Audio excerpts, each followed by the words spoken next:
नमस्कार दोस्तों। 20वीं सदी के अंत में साइबेरिया के पर्वतारोहियों का एक समूह एक पर्वत पर चढ़ने की कोशिश करता है। ये घटना उस घटना के कुछ दशकों बाद हुई जब एक और पर्वतारोही समूह यहाँ आया था और रहस्यमय तरीके से गायब हो गया था। चढ़ाई के कुछ ही घंटों में हर पर्वतारोही को एक चौंकाने वाला अनुभव हुआ। उनकी उम्र बहुत तेजी से बढ़ने लगी। उनके बाल और नाखून तेजी से बढ़ने लगे, मानो वे कुछ हफ्तों से पर्वत पर रह रहे हों, जबकि उन्होंने सिर्फ कुछ घंटे ही चढ़ाई की थी। पर्वत की चोटी तक पहुंचने से पहले ही पर्वतारोहियों ने इस अभियान को रोकने का फैसला किया और वापस लौट गए। लेकिन यहाँ असली चौंकाने वाली बात अब शुरू होती है। उन्हें नहीं पता था कि उनकी सामान्य जिंदगी उस दिन खत्म हो गई थी जिस दिन उन्होंने इस पर्वत पर चढ़ने का फैसला किया था। चढ़ाई के 1 साल के अंदर उस अभियान में शामिल सभी पर्वतारोहियों की मृत्यु हो गई और सबसे अजीब बात ये थी कि उनकी मौतें बुढ़ापे से हुई, मानो पर्वत ने उनकी उम्र दशकों से बढ़ा दी हो। सोचिए, जवान लोग अचानक बूढ़े होकर मर गए, सिर्फ 1 साल में। ये कोई फिल्मी कहानी नहीं, बल्कि वो घटना है जो आज भी वैज्ञानिकों को परेशान करती है। साल 2001 में चीन सरकार ने वहाँ कुछ ऐसा देखा कि उन्होंने तुरंत कैलाश पर्वत पर चढ़ाई पर बैन लगा दिया। लेकिन आखिर उस दिन ऐसा क्या हुआ था? क्यों आज तक सिर्फ एक इंसान ही इस पर्वत की चोटी तक पहुँच पाया है? क्यों जो भी इस पर्वत पर चढ़ने की कोशिश करता है उसकी 2 साल के भीतर ही मौत हो जाती है?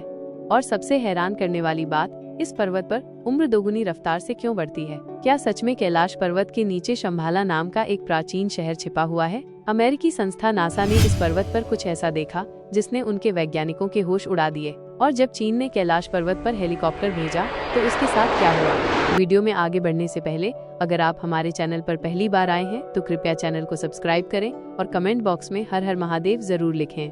आज हम चलेंगे एक ऐसी जगह पर जो कुदरत का करिश्मा है या फिर कुछ और। बात हो रही है कैलाश पर्वत की।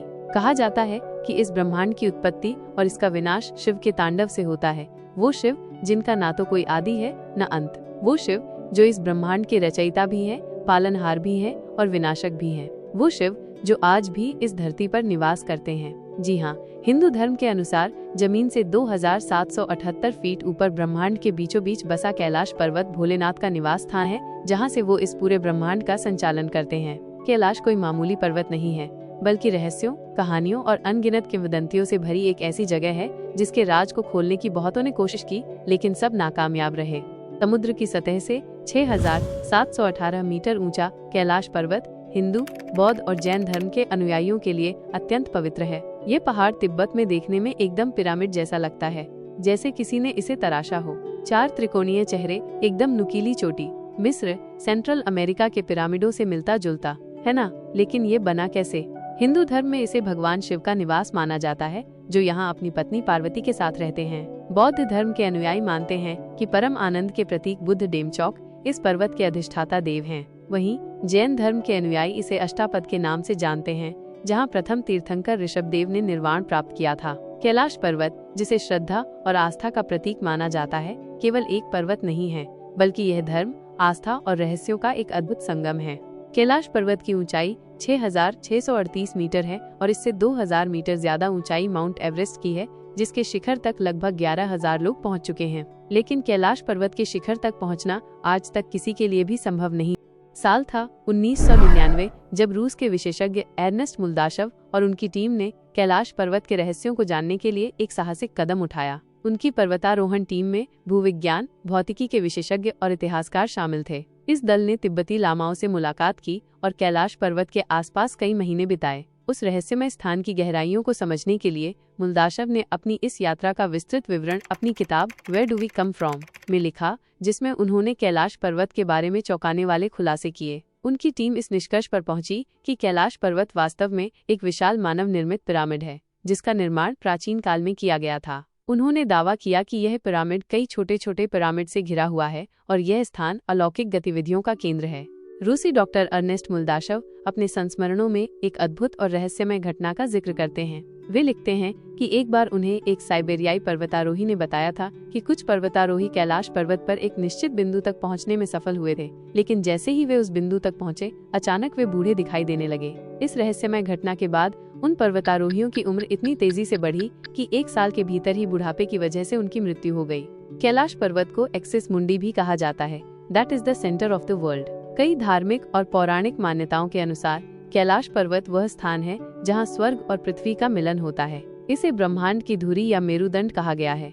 कैलाश पर्वत में 2 झीलें, मानसरोवर और राक्षस ताल स्थित हैं, परंतु स्वभाव में पूरी तरह विपरीत हैं। मानसरोवर झील, जिसे दुनिया की सबसे ऊंची मीठे पानी की झील माना जाता है, अपने शांत और स्थिर स्वभाव के लिए प्रसिद्ध है। इसका आकार गोल है, जैसे सूर्य की आकृति। इसके पवित्र पानी में जीवन की बहुलता देखी जाती है। सबसे हैरान करने वाली बात यह है कि इतनी ऊंचाई और ठंड के बावजूद ये झील कभी नहीं जमती और इसमें कभी लहरें नहीं उठती। इसे देखने वाले हर व्यक्ति को अद्भुत शांति का अनुभव होता है। दूसरी ओर राक्षस ताल, जो मानसरोवर के पास ही स्थित है, दुनिया की सबसे ऊंची खारे पानी की झील है। इसके पानी में खारापन इतना अधिक है कि यहाँ कोई जीवन पनप नहीं सकता। ये झील हमेशा उथल पुथल में रहती है, जैसे किसी आंतरिक बेचैनी से भरी हुई हो।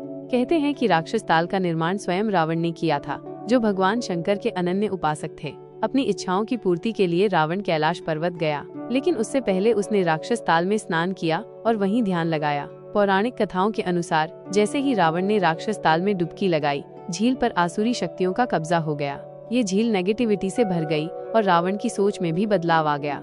माउंट कैलाश, जिसे कैलाश पर्वत या स्वर्ग की सीढ़ी भी कहा जाता है, तिब्बत के दक्षिण पश्चिम कोने में स्थित है। यह पर्वत कई सदियों से पूरी मानव जाति की कल्पना को मोहित कर रहा है और यह पर्वत चीन और भारत की सीमा पर स्थित है। यह सिर्फ एक छोटा सा कारण है। इस पर्वत का नंबर 4 से भी एक अजीब रिश्ता है। 4 धर्म, हिंदू धर्म, बौद्ध धर्म, जैन धर्म और बौद्ध धर्म इसे अपना पवित्र स्थल मानते हैं। दूसरा, 4 नदियां कैलाश से निकलती हैं और ये चारों नदियां चारों दिशाओं में बहती हैं। सिंधु नदी उत्तर की ओर, सतलुज नदी पश्चिम की ओर, ब्रह्मपुत्र नदी पूर्व की ओर और कर्नाली नदी दक्षिण की ओर बहती है। लेकिन ये सिर्फ शुरुआत है।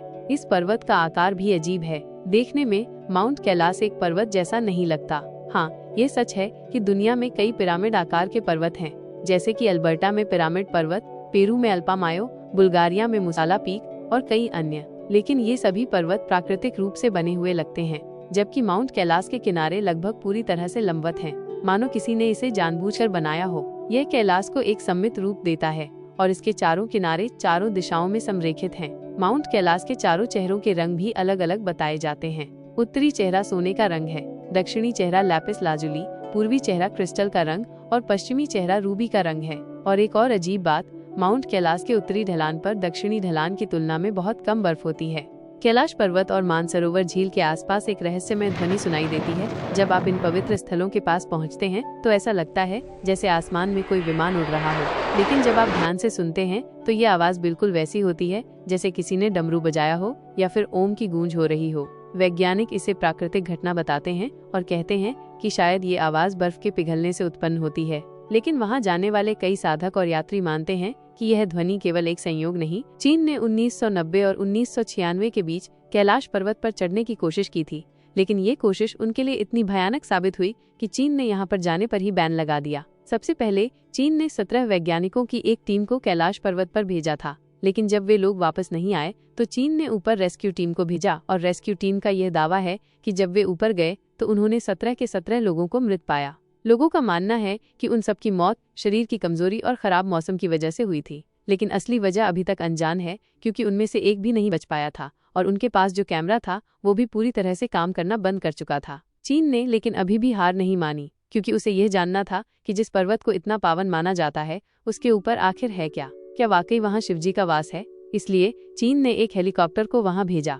जब उनकी जर्नी शुरू हुई तो उन्हें कैलाश के बहुत खूबसूरत नज़ारे दिखे, लेकिन ये खूबसूरती ज्यादा देर टिकी नहीं और थोड़ी ही ऊंचाई पर जाने के बाद कैलाश के वातावरण में भारी बदलाव आ गए। थोड़ी ही देर में काफी जोर से बिजली कड़कने लगी और बर्फबारी भी होने लगी। उतनी ऊंचाई पर ऑक्सीजन लेवल भी कम था और इंजन भी अच्छे से काम नहीं कर रहा था और हवा का प्रेशर इतना ज्यादा था कि हेलीकॉप्टर को कंट्रोल करना बहुत मुश्किल हो गया था। साथ ही साथ उन्हें दिशा भ्रम भी हो रहा था। कई ट्रैकर्स जो माउंट कैलाश पर गए हैं उनका ये कहना है कि कैलाश पर्वत कॉन्स्टेंटली मूव करता रहता है और वो स्थिर नहीं है, जिस वजह से वहां जाने वाले लोगों को दिशा भ्रम हो जाता है और हेलीकॉप्टर में बैठे लोगों के साथ भी यही हुआ। यहाँ तक कि उनके पास जो कंपास था वो भी पूरी तरीके से काम करना बंद कर चुका था। उन्हें पता ही नहीं चल रहा था कि आखिर वो किस तरफ जा रहे हैं। एक पॉइंट पर आकर वहाँ का मौसम इतना खराब हो गया कि हेलीकॉप्टर में वार्निंग मैसेज बजने लगा। साथ ही पेट्रोल के कांटे भी काम करना बंद कर चुके थे। अब तक सबकी हालत खराब हो चुकी थी और सबको बस एक ही रास्ता दिख रहा था, वो था वापस जाने का, और उन सबने यही किया, वो वापस आ गए। इस हादसे के बाद चीन बहुत डर गया था और उसने वहाँ फिर कभी न जाने की सोची और कैलाश के शिखर तक जाना सबके लिए बैन कर दिया। चीन की नाकामयाब कोशिश के बाद कैलाश पर्वत को लेकर अमेरिकी अंतरिक्ष एजेंसी नासा की उत्सुकता काफी बढ़ गई।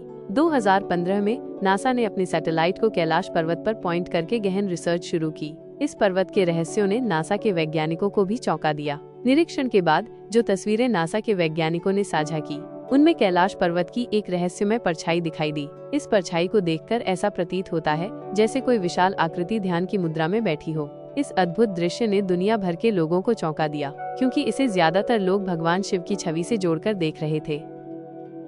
मानव इतिहास में एक व्यक्ति रहे हैं जिनका नाम था मिलारेपा, जो कि एक बुद्धिस्ट मॉन्क थे और वो 1128 में कैलाश के ऊपर चढ़े थे। लेकिन नीचे आने के बाद उन्होंने किसी से भी बात नहीं की थी, जिसकी वजह से ये बात कभी बाहर नहीं आई कि ऊपर आखिर है क्या। लोगों का कहना है कि कैलाश की यात्रा करने के बाद मिलारेपा पहले से काफी तेजस्वी हो गए थे। उनकी आंखें देखकर ऐसा लगता था जैसे उन्हें ब्रह्मांड का पूरा सच पता लग गया हो और उनके स्वास्थ्य में काफी सुधार आ गया था। लेकिन फिर भी वो 7 साल के बाद 1135 में अपना देह त्याग कर चले गए।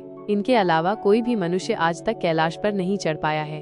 एक रशियन वैज्ञानिक अर्नेस्ट मुल्दाशिफ ने अपनी पूरी जिंदगी कैलाश की खोज में बिता दी। उन्होंने एक बुक भी लिखी है कैलाश के ऊपर। इनका मानना है कि पर्वत के ऊपर एक बहुत ही बड़ी शक्ति है जो मनुष्य के समझ से परे है। उनका कहना है कि जब कैलाश पर्वत पर रात हो जाती है तो एकदम शांत माहौल में लोगों को डमरू की आवाज या ओम की ध्वनि सुनाई देती है। इनके अनुसार कैलाश की अलौकिक शक्तियाँ सिर्फ उसके ऊपर नहीं बल्कि उसके अंदर भी है। पिछले कुछ वर्षों में कैलाश यात्रियों ने सुबह के वक्त कैलाश पर अलग अलग तरह की चमकती हुई लाइट्स भी देखी हैं। कुछ लोगों का मानना है कि ये एलियन के UFOs की लाइट हैं, लेकिन हिंदू डिवोटा का मानना है कि ये लाइट्स ब्रह्मा मुहूर्त, जो कि सुबह 3 बजे से लेकर 5 बजे तक रहता है, उसी दौरान शाइन करती हैं। ये टाइम हिंदू धर्म में बहुत डिवाइन माना जाता है और लोगों का कहना है कि इस वक्त सभी देवी देवता कैलाश पर उतरते हैं और ये लाइटिंग्स उसी की चमक होती है। हिम मानव या यति की कहानियां तो सुनी होंगी। यह वो विशालकाय प्राणी है जिसे कैलाश पर्वत और हिमालय के दुर्गम क्षेत्रों में देखा गया है। वर्षों से हिमालय के आसपास रहने वाले लोग दावा करते हैं कि उन्होंने इस रहस्यमयी प्राणी को अपनी आंखों से देखा है, लेकिन आज तक इस बात का पुख्ता सबूत नहीं मिले हैं। आशा करते हैं कि आपको ये वीडियो इन्फॉर्मेटिव लगी होगी। मिलते हैं कुछ नई जानकारी के साथ।